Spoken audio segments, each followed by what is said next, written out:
Salut Marie, comblée de grâce, le Seigneur est avec vous.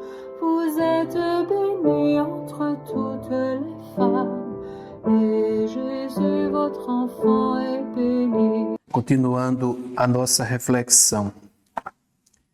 Vinde, Espírito Santo, derramai sobre nós as luzes necessárias para que possamos compreender Jesus Cristo, imitar a sua vida e para que Jesus seja cada vez mais o nosso modelo único. Isto pedimos a Ti por Cristo nosso Senhor. Amém. Vamos continuar com o nosso tema. E hoje eu quero trazer para vocês, o nosso tema é a conformidade a Jesus Cristo. Ser semelhante a Jesus. Esse deve ser o objetivo maior da nossa vida. Agora, eu trouxe aqui para vocês o testemunho, além do testemunho do irmão Carlos de Foucauld, que nós já tratamos um pouco na aula anterior, eu trouxe também o testemunho de Santa Catarina de Sena, né, e também a doutrina de Elizabeth da Trindade. Aliás, todos os grandes santos vão sempre dizer para nós que o grande modelo é Jesus Cristo. O irmão Carlos de Foucauld não abriu nenhum caminho novo, mas o único, o caminho de Jesus. Escolheu um modelo único, Jesus, um só mestre e um só Senhor. Jesus. Ele lhe dirá que não tenha outro pensamento, outro amor, outro desejo a não ser Jesus. Ele lhe dirá que só uma coisa é necessária, amar a Jesus. E aqui eu vou falar para vocês de algumas formas de leitura. A meditação da Sagrada Escritura. Lê muitas vezes os evangelhos. Escolha um evangelho e tire todos os dias, dependendo do seu tempo, 30 minutos, 1 hora de leitura bíblica. Você pode fazer isto cedinho ou pode fazer isto à noite. Outro momento que você tiver. E escolha um evangelho e fique meditando neste evangelho. Quando terminar, comece nele de novo. Diga assim, por 2 meses eu vou ler, meditar, rezar o evangelho de Marcos. Pronto. Por 2 meses você vai meditar e rezar o evangelho de Marcos. Lê e relê os santos evangelhos. Ali está o nosso modelo único. Devemos caminhar colocando os nossos pés nos passos de Jesus, colocando nossas mãos nas mãos de Jesus. Pensar seus pensamentos, dizer as suas palavras, fazer tanto quanto possível as suas ações. Que você desapareça para que Jesus possa falar e agir com seu coração e sua vontade. Está vendo? Para isso, familiaridade com as Sagradas Escrituras, com os Evangelhos. Depois nós vamos falar também sobre uma outra forma de oração, que é a adoração eucarística. Estar diante de Jesus no Santíssimo Sacramento. As nossas igrejas, elas sempre estão abertas. Então você tire um momento do seu dia para fazer uma adoração eucarística. No Evangelho você medita sobre a palavra, os pensamentos, as atitudes de Jesus. Agora, diante do Santíssimo, você contempla o próprio Jesus. Então, é a contemplação, né? Então, você poderá ver a mansidão de Jesus. Você se nutra de pensamentos ternos, caridosos, os pensamentos de Jesus, e evite tudo que possa diminuir a caridade, que deve reinar entre os homens. Nós vivemos num mundo de muita violência. Seja não violência, seja mansidão, como Jesus foi manso. Se você é um pouco irritável, então medite naquela palavra de Jesus. Bem-aventurados os mansos, porque possuirão a terra. Pronto. Jesus também vai lhe falar de pobreza, da humildade, que se fez o último e o servo de todos. Jesus vai falar também da castidade, que é uma entrega sem reserva a Ele, para que você possa se colocar a serviço do mundo, a serviço das pessoas. Vai falar da caridade fraterna, universal. Então, vai falar, o irmão Carlos vai falar, vai pedir para que tenhamos uma fé invencível no poder absoluto de Jesus, Senhor do impossível. Então, aqui está um pouco o testemunho do irmão Carlos sobre essa conformidade com Jesus. Agora, eu queria trazer para vocês um pouco sobre uma freira muito desconhecida, Elizabeth da Trindade, carmelita. E ela viveu assim ela também conseguiu centralizar na sua vida Jesus. Agora, há uma diferença.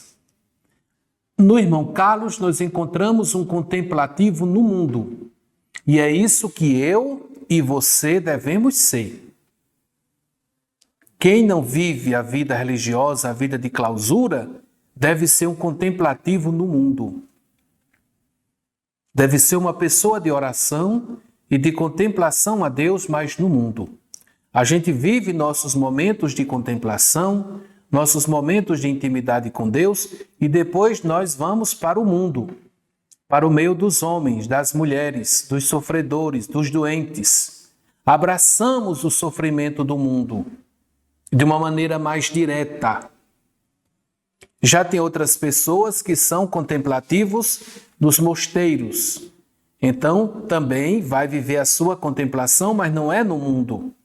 Aqui nós encontramos uma carmelita que vive a sua conformidade com Jesus no mosteiro. Tem alguma coisa para nos ensinar, Padre? Tem muito que nos ensinar. Nós estamos vivendo momentos na história da igreja e na história do mundo onde nos devemos voltar para ler os místicos, os contemplativos. Os contemplativos têm muito o que nos dizer, muito mesmo. Não somente seus ensinamentos com seus escritos, mas com a sua forma de vida, com a sua maneira de viver. Ela começa citando São Paulo, não é? Os predestinados de São Paulo devem ser conformes à imagem do Filho. Aquilo que nós já falamos, não é? Está lá em Romanos, capítulo 8, versículo 29. O cristão deve ser um outro Cristo. Agora, esse outro Cristo, ele vai atingir diversas formas de ser. Eu não sei se vocês já leram o livro do Apocalipse. No livro do Apocalipse, no começo do livro, há 7 cartas para as 7 igrejas da Ásia.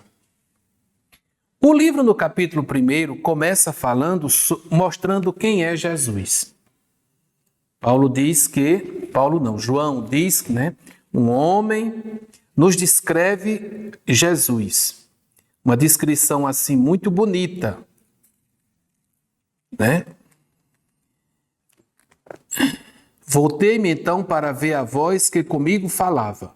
E ao voltar-me, vi 7 candelabros dourados, e no meio dos candelabros alguém semelhante a um filho do homem, vestido com uma túnica e cingido em seu peito com uma cinta de ouro.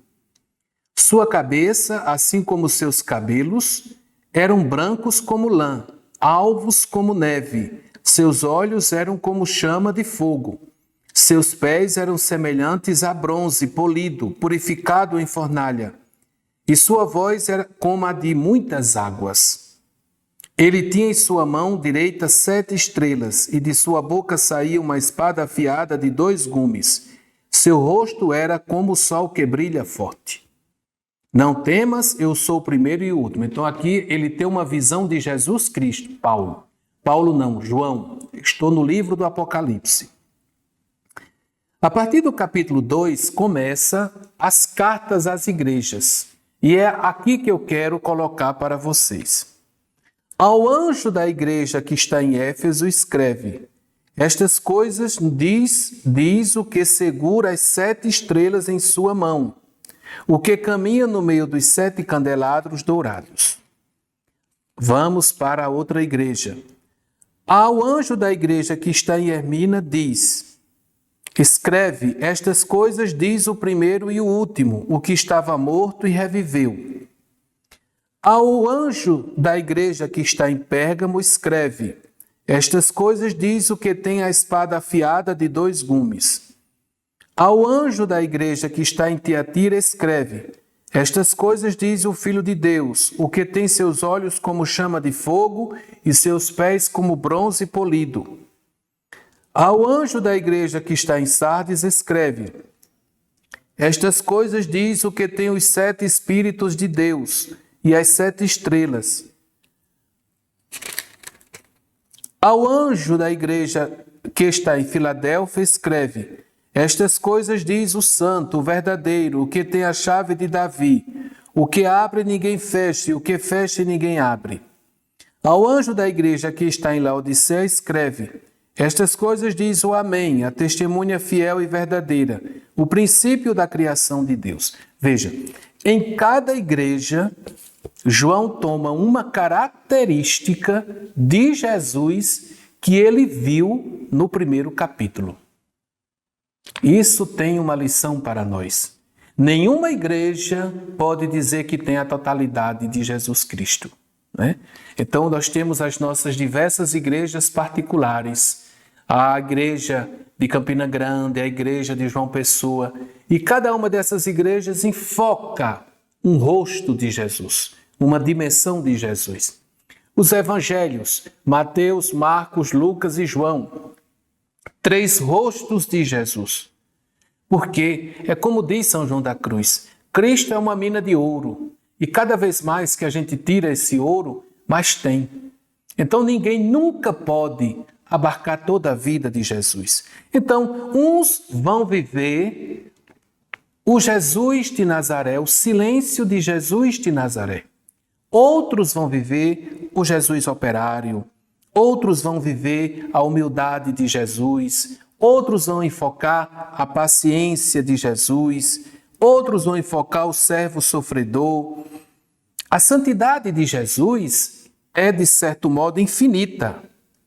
Jesus é o modelo de todas as virtudes.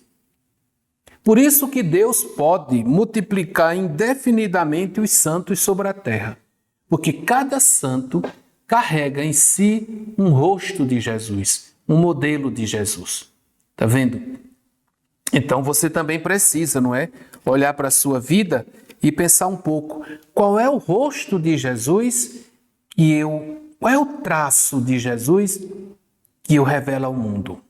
É a paciência? É o amor? É o serviço? É o cuidado para com os pobres? É a vida silenciosa? Qual é o rosto de Jesus? Paulo vai dizer, não é? Já não sou eu mais quem vivo, mas é Cristo que vive em mim. E o livro começa dizendo que essa transformação começa no batismo. Mas depois, na vida de Santa Elizabeth, ela vai viver toda uma devoção a Jesus. A devoção a Jesus Cristo constitui o cerne de sua vida e doutrina.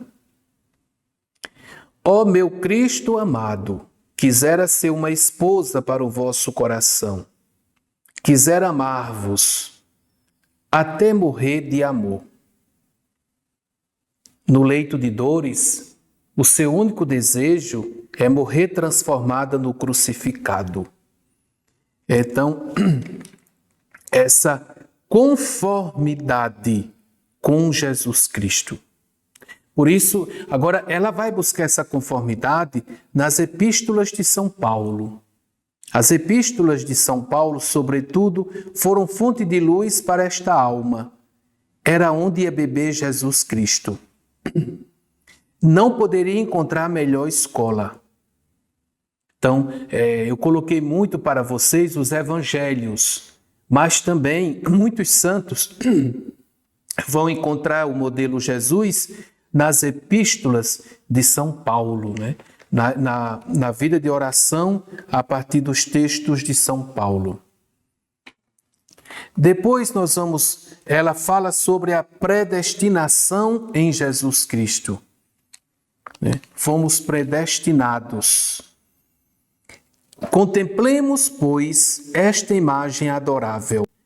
Mantenhamos-nos sempre sob seu esplendor, para que ele se imprima em nós. Está vendo? É o que Elizabeth da Trindade nos diz. Depois executemos todas as coisas com as disposições com que as faria nosso Mestre Santo. Realizaremos então a grande vontade pela qual Deus decidiu restaurar todas as coisas em Cristo. Então, contemplemos, pois, esta adorável imagem. Elizabeth não é uma teóloga. Por isso que ela já vai direto a Jesus. Ela não vai em busca de estudos. Ela já vai direto. Contemplemos, pois, esta imagem. Enfim, ele quer glorificar-nos. E para isso, diz São Paulo, tornou-nos capazes de partilhar da herança dos santos na cruz. Mas só seremos glorificados à medida que tivermos sido conformes à imagem de seu divino Filho. Aquela volta, não é? Aquela volta para o paraíso, a glorificação, nós só seremos se nós nos conformarmos a Jesus Cristo. Para que eu realize pessoalmente este plano divino, aqui está ainda São Paulo, que me vem em ajuda para traçar-me um regulamento de vida. Andai em Jesus Cristo, enraizada nele, firme na fé, crescendo nele cada vez mais em ação de graças. Andai em Jesus Cristo. Como é bonito, né? Colossenses capítulo 2. Andai em Jesus Cristo. Aqui tem uma coisa, não é tão profunda, esse andar em Jesus, esse estar com Jesus, porque Jesus é o caminho, não é? Jesus é o caminho. Por isso que Santo Agostinho vai dizer que nós devemos andar sobre Jesus, andar com Jesus e andar sobre Jesus. Andar com Jesus e sobre Jesus. Portanto, como recebestes o Cristo, Jesus, o Senhor, caminhai nele. Caminhai nele. Está vendo? Caminhai em Jesus. Enraizados, edificados nele e confirmados na fé, como fostes instruídos, transbordando em ação de graças. Caminhai nele. Pense nisso. Uma palavra que eu quero dizer para vocês, sempre voltem na vida de vocês aquele versículo de João. Eu sou o caminho, a verdade e a vida. Esse versículo, ele me alimenta muito, né? Porque há tantos caminhos nesse mundo, né? Jesus é o caminho, Jesus é a verdade. Quando o meu coração Quer duvidar de alguma coisa? Eu sempre repito esta palavra de Deus. Jesus é a verdade. Ora, se Jesus é a verdade, então para que eu querer buscar outras verdades? Para que ir buscar outras verdades? Se Cristo é a verdade por excelência. Cristo é a verdade por excelência. Então, nós não temos que buscar outra verdade, ou outras verdades na nossa vida. A nossa verdade é Cristo, né? Nossa verdade. E Paulo vai dizer que ele perdeu tudo em busca desta verdade que é Jesus. Perdeu tudo. Vou procurar aqui o trecho e vou trazer para vocês. Mas quanto era para mim ganho, isso estimei por causa do Cristo, perda. Considero tudo perda por causa da supremacia do conhecimento de Cristo Jesus, meu Senhor. Por quem tudo deixei e considero excremento, a fim de ganhar Cristo e ser encontrado nele, não tendo como minha justiça, mas aquela que vem pela fé em Jesus, a justiça de Deus baseada na fé. Está vendo? O conhecimento de Jesus. Conhecer Jesus.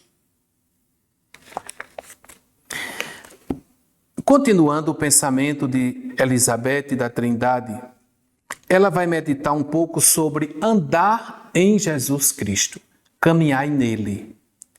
Penso que é sair de si. Está vendo? O ego.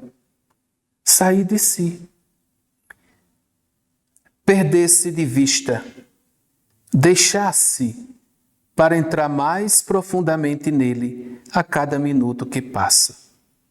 Tão profundamente que nele sejamos enraizados e que em cada acontecimento, em cada incidente, possamos lançar o belo desafio: quem me separará do amor de Cristo?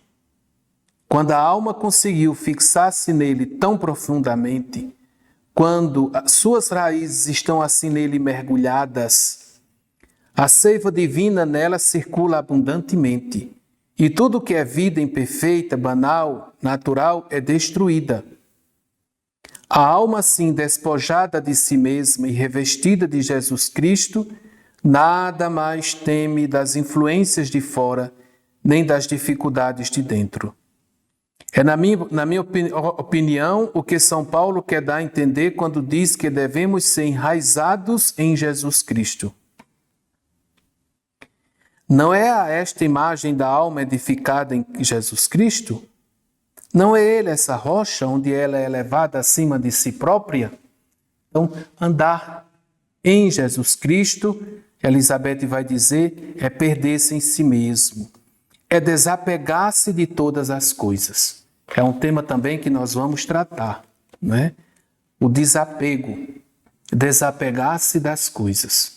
Porque eu já vou dizendo para vocês com toda tranquilidade, vida burguesa não tem nada a ver com vida espiritual cristã. Quem vive mergulhado nas comodidades, quem vive mergulhado no dinheiro, quem vive mergulhado na boa vida, não tem como viver a vida espiritual. A vida espiritual é totalmente diversa desta vida que nós encontramos neste mundo. Então é preciso desapegar-se das coisas. Não se vive a vida espiritual apegado às coisas. Meu guarda-roupa está tomado de roupa. Então você precisa dar um jeito. Não se vive vida espiritual assim. Eu tenho 20, 30, 40, 50 sapatos. Precisa dar um jeito. Não se vive vida espiritual assim. A vida espiritual exige uma vida simples. O que você ganha mais, você coloca a serviço dos pobres. Ou então você pode ter alguma reserva, não é? Para casos de necessidade. Mas você ficar amontoando riquezas, não. O Evangelho é enfático. Vende o que tens e partilha com os pobres. Depois, se você for ler Santa Catarina de Sena, a vida. Se você for ler São João da Cruz, a vida. Se você for ler Santa Teresa d'Ávila, você vai ver que todos eles abriram mão dos seus bens para viver uma vida simples. Então, vida de consumismo, vida de luxo, vida de grandezas, não tem nada a ver com vida espiritual. Significa que a pessoa ainda está apegado, né? E a gente tem que viver o desapego. Então, principalmente quando a gente vive numa situação de tanta pobreza e de tanta miséria, de tanto sofrimento. E aí a gente vai ver isso a partir dos santos. Não é um discurso de ideologia de esquerda ou de direita, não. São os santos que nos ensinam este caminho, né?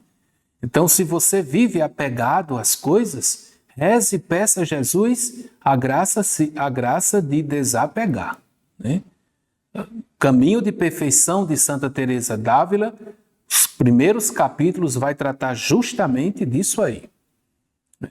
Dessa questão do desapego. Pois o Diálogo de Santa Catarina de Sena vai tratar do mesmo jeito. São João da Cruz, todas as suas obras estão cheias, permeadas também de conselhos e de avisos sobre o apego às coisas. Então, não dá certo uma coisa com outra de jeito nenhum. Um outro ponto muito interessante que Santa Elizabeth da Trindade vai trazer para nós e que nós vamos também meditar em uma aula, vai ser a vida íntima com Jesus, né? A vida íntima com Jesus, a intimidade com Jesus, a presença de Deus no mais íntimo da nossa alma. Isso aqui nós vamos... Identificação com todos os movimentos da alma de Jesus. Elizabeth compreendeu até que ponto Jesus Cristo nos pertence. Sinto que todos os tesouros contidos na alma de Cristo são meus. No questionário preenchido 8 dias após sua entrada no Carmelo, ela escreveu que a alma de Cristo era seu livro preferido de Carmelita. À tarde do seu primeiro dia de Carmelo, Madre Germana encontrou-a silenciosa e recolhida, perto do grande Cristo que domina o jardim. Que fazes aí, minha filha? Pergunta-lhe a madre. Passo para a alma de meu Cristo, foi sua resposta. Tomou como divisa de sua vida religiosa identificar-se com todos os movimentos da alma de Jesus, né? Então, são alguns pontos que nós aprendemos olhando, meditando na vida de Jesus, na humanidade de Jesus. E para nós encerrarmos esta nossa aula, eu trouxe aqui de Santa Catarina de Sena. Santa Catarina vai dizer, são inspirações que ela recebe de Deus Pai. E ela diz assim: acabo de dizer-te que fiz do meu filho o verbo encarnado uma ponte. É a realidade. Deveis saber, meus filhos, que a entrada do céu fora interrompida pela desobediência de Adão. Ninguém mais chegava à vida eterna, não mais participando daqueles bens, em vista dos quais os criara. Eis meu plano, criar o homem à minha imagem e semelhança, para que alcançasse a vida eterna, participasse do meu ser, experimentasse minha suma eterna e doce bondade. O pecado veio e impediu, não é? O pecado cortou. Então, o que é que Deus Pai faz? Deus Pai envia ao mundo o seu próprio Filho. Como te disse, para ajudar-vos a deixar o mundo e chegar à vida eterna, foi preciso que eu reconstruísse a estrada interrompida. Com material puramente humano era impossível fazer uma ponte de envergadura tal. Vossa natureza humana era incapaz de satisfazer pela culpa e de cancelar a mancha do pecado de Adão. ocorreu que o humano se unisse à divindade. Somente assim foi possível dar satisfação por todos os homens. Então, por que Cristo é a ponte? Porque Cristo é o nosso modelo. Porque Cristo é o verdadeiro Deus e Cristo é o verdadeiro homem. Por isso que ele é nosso modelo. Todas as ações de Cristo são ações, os teólogos vão dizer, que são ações teândricas. Então, se são ações teândricas, isso significa dizer que são ações humana, divina, divina, humana. Então, por isso que ele é a ponte. Por isso que ele é o meio que nos une a Deus. O Filho haveria de atrair todas as coisas para o Pai. Todas as coisas. Ele é a grande atração. E quando é que Jesus vai atrair todas as coisas para o Pai? Quando o Filho for elevado, pregado na cruz, atrairei todos a mim. Então ele é como um grande imã que atrai. O imã não cola no ferro, então nós somos atraídos e terminamos nos tornando um só corpo com Cristo. Por isso que ele é esta ponte. Cristo também é a ponte pela sua mensagem, por aquilo que ele nos ensinou. Ele é a sabedoria do Pai. Então nós não devemos ter medo de seguir a sabedoria de Jesus. Porque quando nós seguimos a sabedoria de Jesus, nós estamos seguindo a sabedoria do Pai. A sabedoria verdadeira. Então, por isso que nós, contemplando esta nossa aula de hoje, nós não devemos ter medo de nos aproximar de Jesus. E eu já disse para você, transforme o Novo Testamento no seu livro de cabeceira. Transforme os Evangelhos no seu principal livro. Vá lendo, rezando, meditando cada palavra de Jesus, cada atitude de Jesus. Vá lendo sem pressa. Não tenha pressa para meditar na palavra. Você não vai aprender tudo, nem vai viver tudo de uma vez. Vá meditando.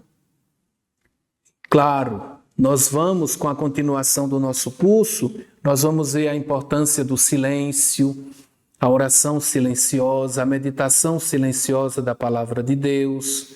Nós vamos ver as nossas práticas de devoção, que podem nos ajudar muito bem, os retiros, as formas também de oração, a Lexio Divina, a meditação da palavra de Deus.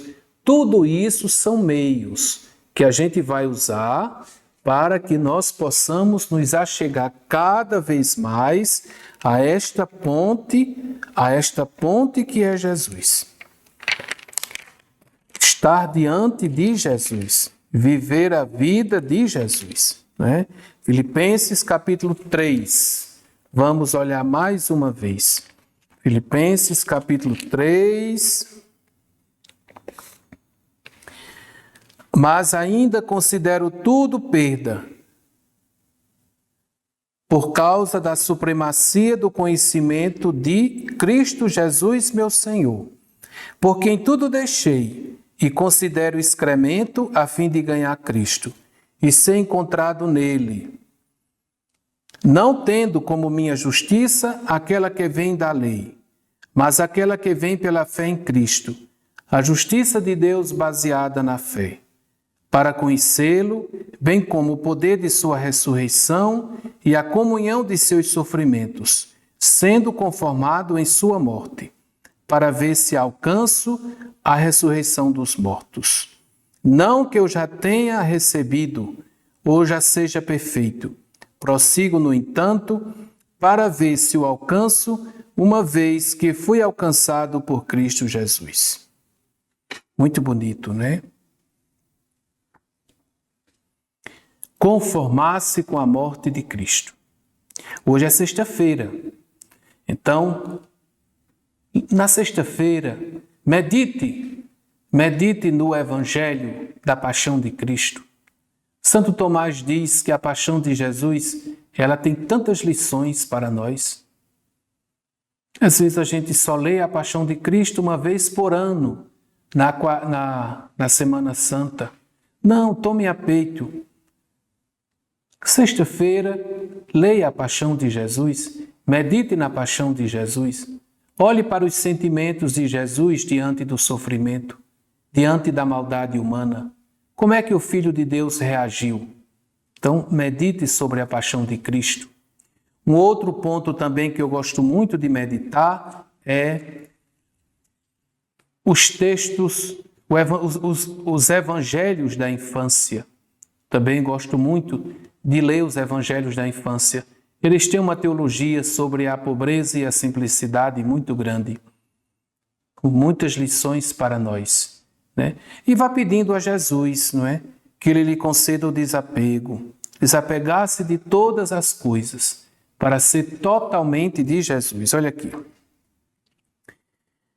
Mas ainda considero tudo perda, por causa da supremacia do conhecimento de Cristo Jesus. Conhecer Jesus é tudo, vai dizer o fundador do Prado, Antônio Chevrier. Conhecer Jesus é tudo. Por quem tudo deixei e considero excremento a fim de ganhar Cristo. Por quem tudo deixei. O que é que eu precisa deixar nas nossas vidas para conhecer melhor Jesus? Nós sempre temos alguma coisa que a gente precisa deixar para viver mais a palavra de Jesus. O que é? Aí é importante pensar um pouco, não é? Refletir um pouco sobre deixar tudo para seguir Jesus. Deixar tudo para seguir Jesus. Fazer de Jesus este nosso modelo único. Viver essa vida de Jesus. Esse estar com Jesus. Que a palavra de Deus nos ilumine, nos ajude, nos dê força, nos dê coragem, né? O seguimento de Jesus não é fácil. Por isso que Jesus diz, não é? Quem quiser me seguir, renuncie a si mesmo, tome a sua cruz e me siga, não é?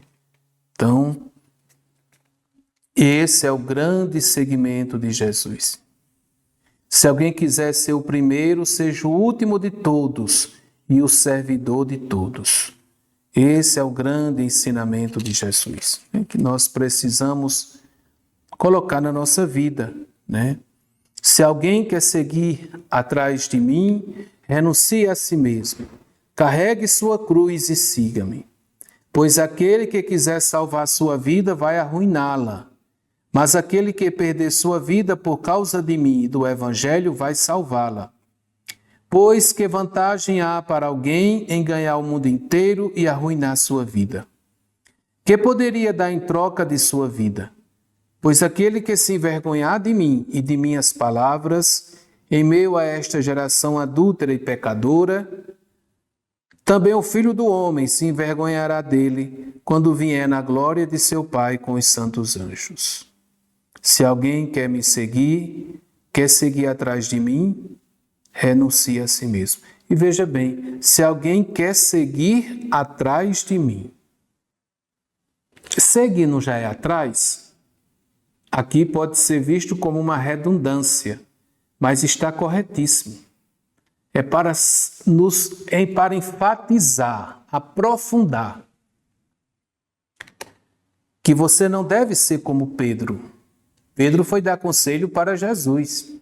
Por isso que Jesus diz, vai para trás de mim, Satanás, porque não pensas as coisas de Deus, mas as coisas dos homens. Então é seguir atrás de Jesus mesmo. Viu? Não é seguir na frente de Jesus, não. É atrás. É atrás. O caminho que ele entrar, você entra também. Está vendo? Ele é quem vai dizendo o caminho certo. Ah, Senhor, mas esse caminho não vai levar na... Não, eu é que sei o caminho. Você volta para trás. Que de vez em quando a gente faz isso. De vez em quando a gente vem com a nossa conversa, com o nosso papo. Ah, Senhor, Não, mas poderia ser assim, assim. Não, mas é assim, assim, assim. Né? Na realidade, o que você ou eu estamos fazendo é defendendo os nossos interesses pessoais. É somente isso. É racionalizando. Jesus vai dizer: vá para trás.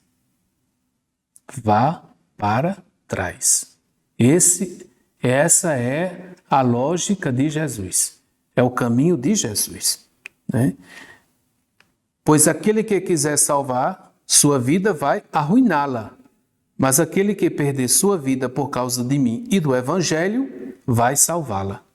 Pois que vantagem há para alguém em ganhar o mundo inteiro e arruinar sua vida? Está vendo? Então, sempre na vida espiritual tem a dimensão do perder. Sempre, sempre, sempre. Por isso que São João da Cruz, quando vai fazer o modelo da vida espiritual, ele faz o modelo de uma montanha. Né? Você não pode subir a montanha carregado de coisas. Você tem que tirar o máximo possível para você ficar leve para poder subir a montanha. Então, não se vive a vida espiritual carregado de coisas. Uma vez, um noviço chegou no mosteiro de Thomas Merton. E Thomas Merton disse, assim, como era nos Estados Unidos, não é? Fosse na Rússia, ele poderia dizer em relação à situação da Rússia. Mas como era nos Estados Unidos, quando o rapaz chegou para entrar no noviciado, o mestre era Thomas Merton, um grande místico do século passado. E nós vamos ver textos dele. E aí Thomas Merton disse assim: esqueça tudo que você aprendeu na sociedade e no capitalismo. Tudo. Aqui você vai entrar numa nova dinâmica. Porque é aquilo que Santa Teresinha ensinou para Celina, que eu acho muito interessante. Né? Celina, Santa Teresinha ela ajudava a mestra de noviças. Ela nunca teve o título de mestra, tá vendo? Não tem necessidade. Então ela se reunia com as noviças e conversava, partilhava. Coisa de formadora com formando. E aí um dia ela, conversando com Celina, irmã Genoveva, e eu acho que ela deve ter levantado muitos pontos negativos de Celina, que Celina devia melhorar, como todo formador faz com seu formando. Aí Celina disse assim: irmã Teresinha, eu preciso adquirir muito para ser santa. Santa Teresinha disse: não. Você não precisa adquirir muito para ser santa. Você precisa perder muito para ser santa. Veja, adquirir. Adquirir é uma palavra do mundo. Adquirir. Eu tenho que adquirir. Eu tenho que adquirir dinheiro, eu tenho que adquirir sucesso, eu tenho que adquirir títulos, eu tenho que adquirir fama, eu tenho que adquirir. O homem vitorioso é o homem que adquire. A mulher vitoriosa é a mulher que adquire muitas coisas. O mundo olha as pessoas pela quantidade de propriedade. Ele tem 5, 6 casas. Ele tem isso, isso e isso. Adquirir. Santa Teresinha diz: não. Você não tem que adquirir. Você tem que perder. No caminho da espiritualidade cristã, a palavra mais importante não é adquirir. A palavra mais importante é perder. E aqui está o nosso grande problema. Porque quando a gente pensa na vida espiritual, a gente pensa em adquirir. Adquirir e mostrar para todo mundo que adquiriu. Né? Eu sou mais santo, eu sou mais puro, eu sou mais. Eu sempre sou mais do que todo mundo. Né?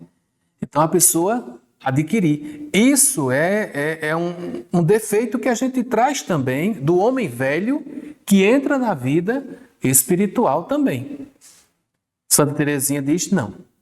O segredo não está em adquirir. O segredo está em perder. A grandeza está em perder. Pronto. Pense nisso. Pense nessa historinha de Santa Teresa, de Santa Teresinha. Você, eu, nós vivemos para adquirir? Ou nós colocamos no caminho do perder? Como é que nós vivemos, né? O mundo diz adquirir. E eu e você, como nós lidamos com estas situações? Nós vivemos em busca do adquirir ou vivemos em busca do perder? Não, você não tem que adquirir muito. Você tem que perder muito. Louvado seja nosso Senhor Jesus Cristo. Que Ele nos abençoe, nos livre de todo o mal. Que Ele nos revele a face do seu divino Filho. Amém. Sainte Marie, Mère